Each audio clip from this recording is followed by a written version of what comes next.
All right, to this now. The University of South Africa's principal and vice-chancellor, Professor Puleng Lenkabula, says UNISA will always be at the forefront of pushing for gender equality.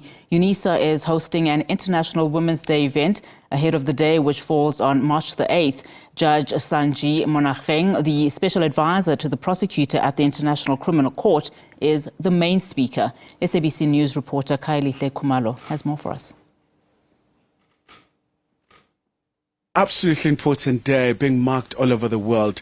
It's all about the milestones for the women, but also reflecting on some of the challenges facing women. So it's a very important dialogue here at the University of South Africa and the capital city in Pretoria. But we do have Professor Lenkabula really just to shed more light on the importance of today. So once again, Prof, it's all about the International Women's Day, to look at women's achievements, the challenges along the way.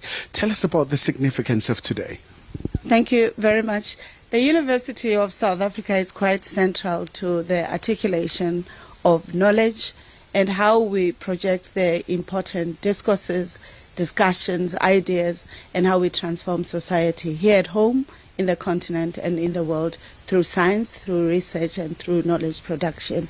As it is the case now, we are launching the International Women's Day. We all know that it is celebrated on the 8th of March, and many institutions in the country that are gender just, that are conscious around women, around their place in society, around the ideas that are necessary for forming young girls, but also for ensuring that some feminist or womanist consciousness, that idea of creating an equitable society in the economy, in social arrangements, in policy systems, in budget systems of countries, of universities as well.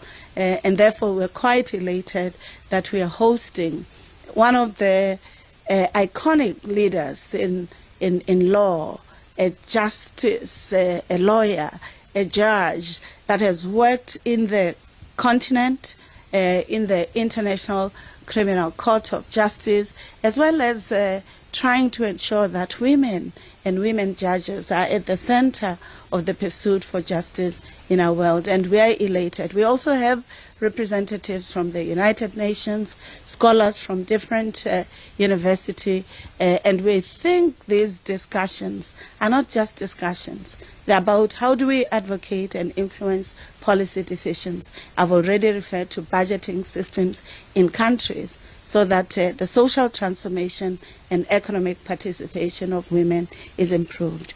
How do we ensure that knowledge is not also a part of or a contributory factor to the oppression, domination, and silencing of women's voices?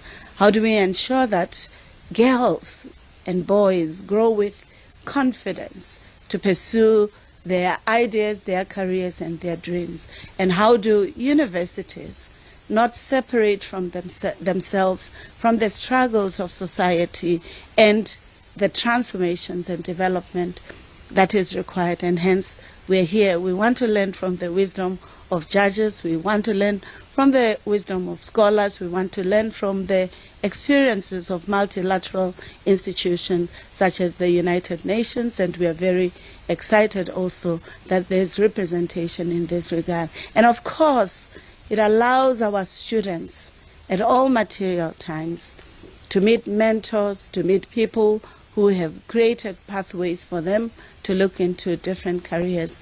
Law is one of those areas at the University of South Africa.